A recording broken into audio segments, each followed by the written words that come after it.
when you're in a position, and this is what Esau came in. Esau came in from the field. He was tired and hungry. See, the first two, he was tired and he was hungry. The Bible says he was exhausted, he was weary, and he was hungry. And he made a bad decision that affected his destiny. Not his day, his destiny. One decision that you make can derail your destiny. His destiny was affected. He lost a birthright coming to his sons and his daughters and his grandchildren and his great-grandchildren and all of that after him because of one stupid decision. Your destiny can be shifted in one decision. That's why we need God in our life. Because you can make decisions, and if you're making a poor decision because you're tired, because you're hungry, because you're angry or depressed or desperate, wait until you get out of that condition. Sleep on it. Don't give them an answer. Say, let me think about this and have a good meal. You'll be surprised. After you had a good meal, you feel differently. Why do you think the business world uses the whole idea about wining and dining them?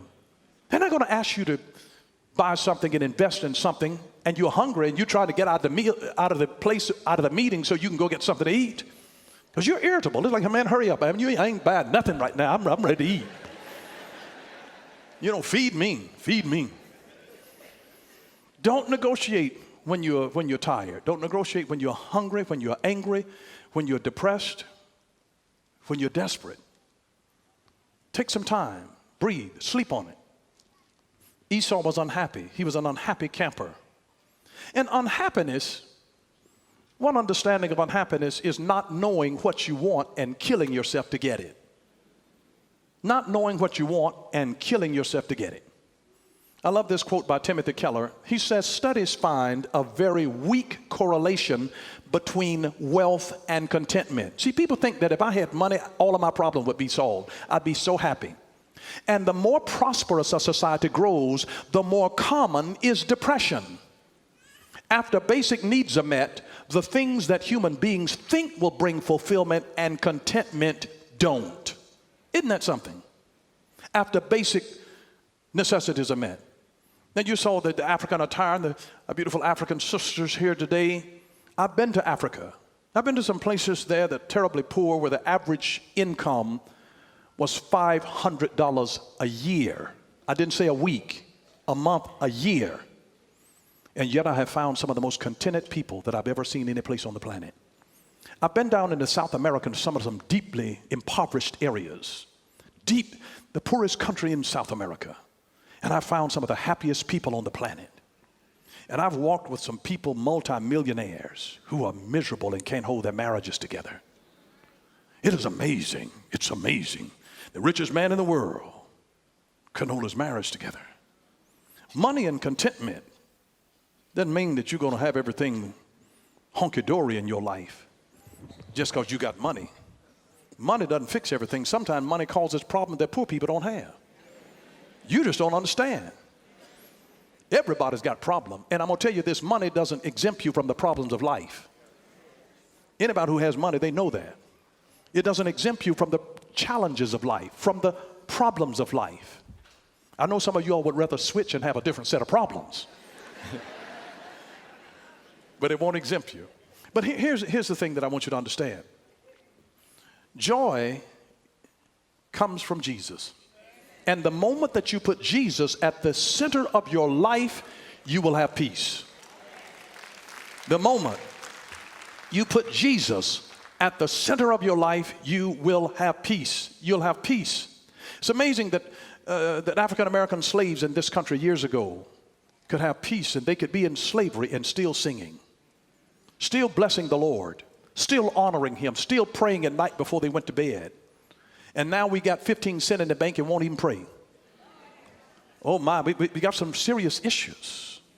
And there they were. But if you ever put Jesus at the center of your life, and here's what I mean by putting Jesus at the center of your life. When you make a Christ-centric life, it means that you think about how Jesus would think about things. It means that your life and your decisions are centered around Christ's values, centered around Christ's principles, around His truth, around His beliefs. So it basically means that you approach life through the perspective, through the prism of looking the way that Jesus would have looked at this thing and asking the question truly, what would Jesus do? So when you live a Christ-centric life as a business owner, you're saying that if Jesus owned this business, how would he interact with his employees? How would he respond to his employees? If Jesus owned this nursery, if Jesus were the teacher in this classroom, how would he do it? How would he relate to the students? If Jesus were the pastor of this church, you have to ask, what would Jesus do? What would Jesus do? What would Jesus do? I was in the grocery store yesterday, and a lady got in front of me. She had a whole stack of coupons. And they had to check, and then there was a problem with it, and then they had to ring for a manager to come there and override something. And I was just as patient. And I waited until she finished, all of her things, and the lady noticed how patient I was. And she said, "Sir, thank you so much for your patience." She said, "Because people are so impatient nowadays." I said, "Young people are impatient." I said, "The older that we get, the more patient we are. The more mature that we are, the more patient we are." Isn't it crazy that the people who have the shortest length of time on the earth are very patient? And the younger that people are, the faster they drive. The more they're cussing if you're driving slowly, the more they will cuss you out if the light is turning yellow, and if you actually stop instead of speeding through. Just for your information, when the light turns yellow for me, I speed through. It's like, hurry up and get through, But isn't it amazing? I don't know. That's how you know what you've reached senior citizen status. If you're going on a trip and if you pack 2 weeks in advance. You're going on a trip, you already packed up. Long before anything happened, you already packed up. Patient, just patient.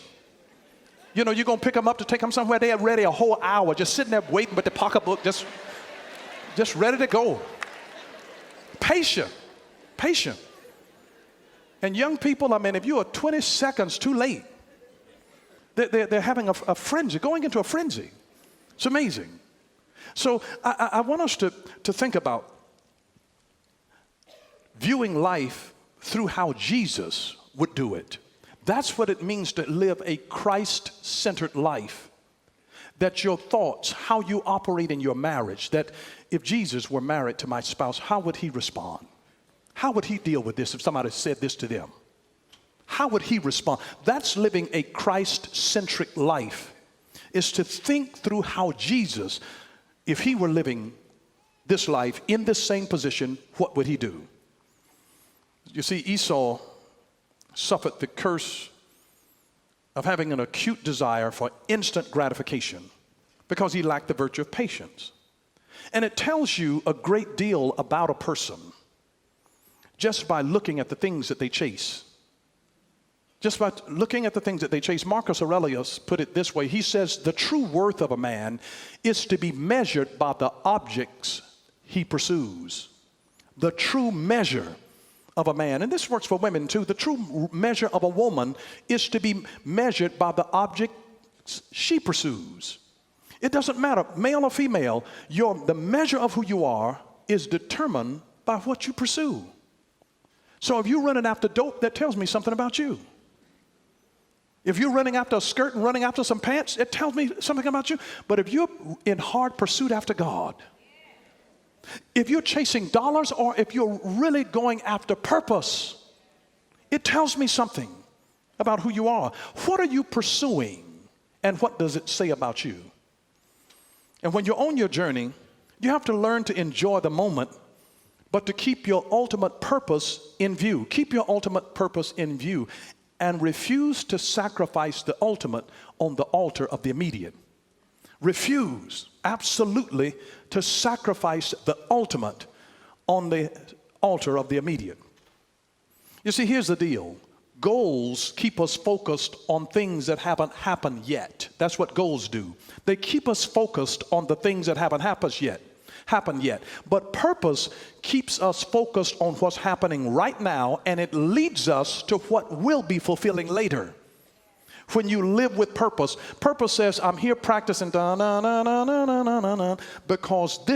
I'm doing this now because this is my purpose, and it's going to lead me to mastery, to becoming a virtuoso down the road.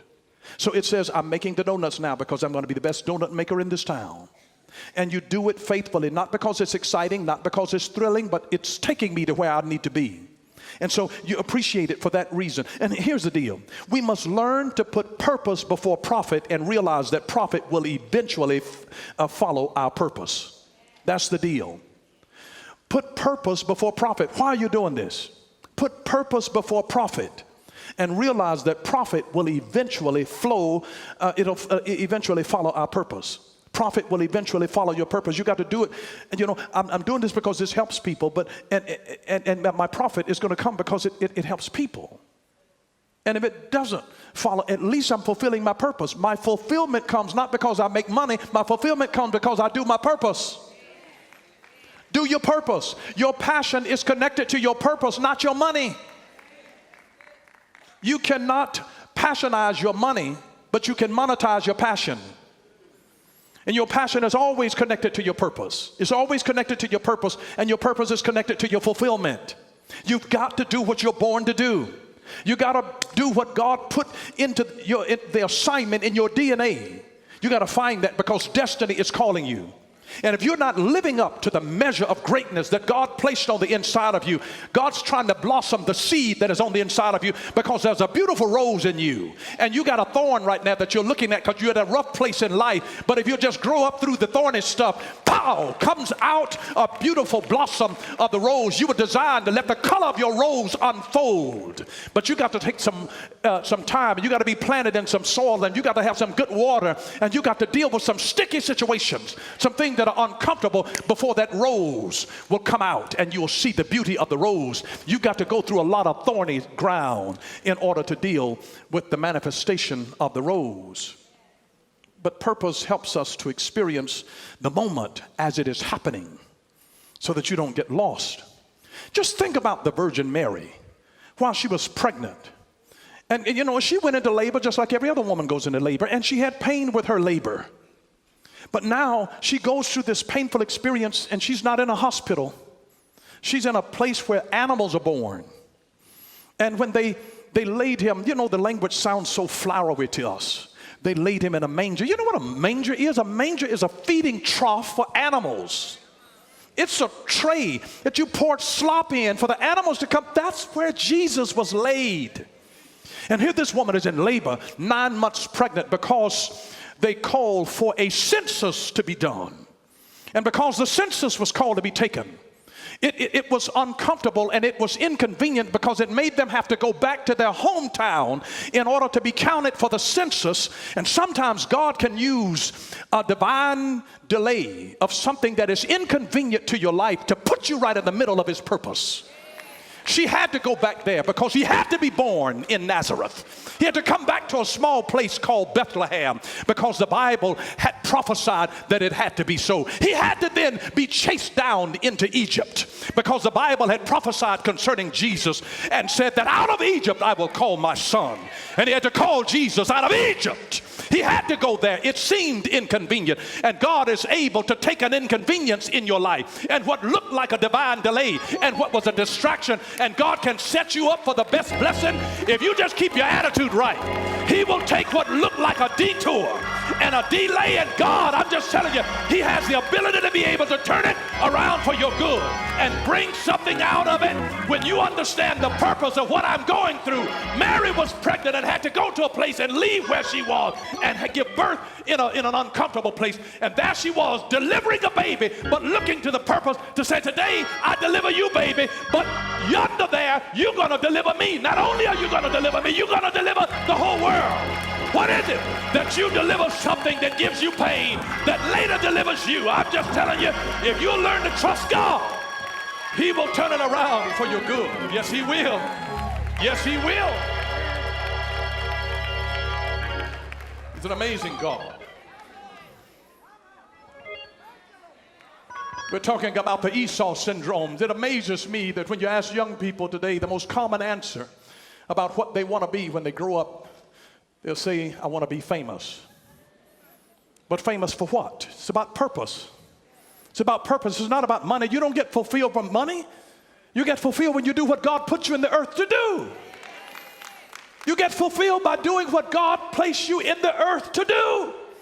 Not because you make money, it's because you fulfill your purpose. Fulfillment is always about purpose, never about money. It's always about purpose. Always about purpose. You do your purpose, the money will come. There's a reason that people with money don't quit working when they get a certain amount of money. Because they're not doing it for the money, they're doing it for the purpose. I mean, these guys will make billions of dollars and then give it away. They're leaving it willing it to charity. Because they're not doing it for the money. They're doing it for the purpose. The money came, the money followed the purpose. The money followed the purpose. The money followed the purpose.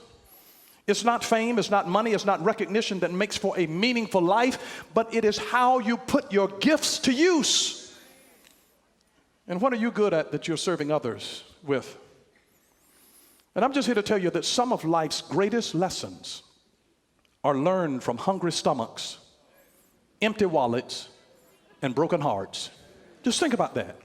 Some of life's greatest lessons are learned from hungry stomachs, empty wallets, and broken hearts.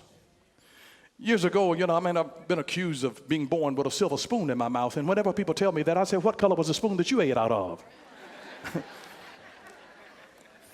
Because, my daddy came from the rough side of the mountain, where folk didn't just give you stuff, you had to work for it.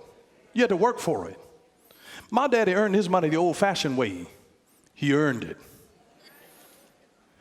The old-fashioned way. And when I was young, my dad would send my brother and I off on a beauty route to go sell products. And back in that day, you didn't have a company card for expenses. All he gave us was potential. We had a station wagon loaded with product or truck loaded with products, and that's it. There was no expense account. We had to sell products enough to earn money to be able to stay in the hotel and to have enough money to be able to buy dinner that day. And if we didn't sell any products, we didn't have any place to sleep, and we didn't have anything to eat. It's amazing how motivating that was. When we went into beauty shops and barber shops, my God, we learned to talk like we meant that we were selling something, because we knew if we don't sell anything tonight, we don't have any place to stay, and we can't eat. What a powerful motivation that was. And then this is why I'm telling you, some of the most valuable lessons that you will ever learn in your life are hungry stomachs, empty wallets, and broken hearts. I learned more going through having to do it, because though my dad had money, he acted like he didn't, because you good luck if you think that he's just going to give it to you just because you had a need. Good luck. I guess he said nobody gave it to me. So he came up the rough side of the mountain. He was like, come on up here. And my dad had 6 boys. He wasn't going to make them soft by just giving them stuff. He's going to bring you up the rough side of the mountain. But I'm just here to remind you that coming up and having to learn some things with hungry stomachs and empty wallets and broken hearts, some of your greatest lessons have come from your exes who broke your heart. They taught you some of the most valuable stuff about life. They grew you up real fast. And you're going to owe them a thank you one day, because they helped you to become who you are today. They helped to strengthen something that was weak in you. And it is just the way God has a way of using some of the things that you will have dealt with in your life to bring great development to you. This is what I've learned, is that ordinary people focus on the outcome, and extraordinary people focus on the process. They focus on the process. Extraordinary people focus on the process. It's the process that makes you exceptional. And see, we don't directly control the outcome, but we do directly control our attitude. You control your mindset, and you do control your actions or your responses. You can't control what people do to you. You can't control what people say to you, but you can control how you respond to them. You can control your actions. You can control your action. You can control your attitude. If you don't like your attitude, change it. Who do you think is responsible for your attitude? Your husband didn't give you your attitude. That's your attitude. That's your attitude. You own that. Your wife didn't give you that attitude. That's your attitude. Your employer didn't give you that attitude. It's your attitude. If you don't like your attitude, change it. You have the power to change your attitude, you can change your mindset, and you can change your actions or your reactions or responses. You have the power to change that. You have the power to change it. And listen, whenever you get hungry for the wrong things in life, initiate a fast. Whenever you get hungry for the wrong things in life, initiate a fast. You know why? Because fasting will kill your flesh. The Esau syndrome is about satisfying your flesh. Fasting will kill that. Fasting is a superpower. I'm just telling you, there are too many church people today that don't tap into the power of fasting. Fasting is a superpower. Your spirit is at its strongest when your flesh is at its weakest. Fasting is a superpower. You need to get off of drugs, fast. You need to break an addiction in your life to television, fast. To the internet, fast. Go on a fast. To the degree that you cut it off, because fasting keeps you umbilically tied to the earth. But the moment that you fast, it forces your spirit to connect with heaven, and your spirit becomes strong even though your flesh is weak. So God has a way. God has a way. Don't ever despise the power of fasting. Reminds me of something in Isaiah chapter 39, verse 5 through 8, in the New Living Translation. Then Isaiah said to Hezekiah, he said, listen to this message from the Lord of heaven's armies. The time is coming when everything in your palace, all the treasures stored up by your ancestors until now, will be carried off to Babylon, and nothing will be left, says the Lord. And some of your very own sons will be taken away into exile, and they will become eunuchs who will serve in the palace of Babylon's king. And then Hezekiah said to Isaiah, this message you have given me from the Lord is good. For the king was thinking, at least there will be peace and security during my lifetime. Now, I am not prone to call people an idiot, but Hezekiah is an idiot on steroids. Because here he is getting a prophetic word from God, saying that everything that you have amassed and all that your ancestors have amassed, your whole estate is going to be lost. And your children, your sons and your daughters are going to be carried into slavery in Babylon. And then he responded and said, this is good news, because at least it won't happen during my lifetime. He was only concerned about his bowl of beans, that as long as I can eat right now, that's going to be their problem. At least it won't happen during my lifetime. He refused to live for the destiny of his children, of his grandchildren, to be able to pave something to make their road easier, to let them to be able to go further than he was able to go. And he says, the news that you have given me is good news. No, it wasn't good news. This was a curse, to say that everything that you have ever lived for is going to die with you, because your sons and your daughters are going to be carried off into slavery, and everything that you have amassed is going to be lost. You have lived for nothing. You'll enjoy it in your lifetime, but you will not affect your future. So everything that you've lived for. And he says, this is good news. In whose book is this good news? That's for somebody who is so egotistical and egocentric, wrapped up in themselves. And whenever you wrap your whole world up in yourself, you make for a very small package. You have to live for something bigger than yourself. Live for something that is bigger than who you are. You have got to live for something that's got more meaning in it than who you are. And I do want you to realize this, that God has a way that even though you've done some unwise things in your life, because we've all been young enough to have made Esau syndrome decisions. It is a curse of youth to do things that you later on in your life regret. And the Esau syndrome, stupid decisions of youth, going places that you shouldn't have gone, and being with folks that you shouldn't have been with, and giving folks some that you shouldn't have given it to.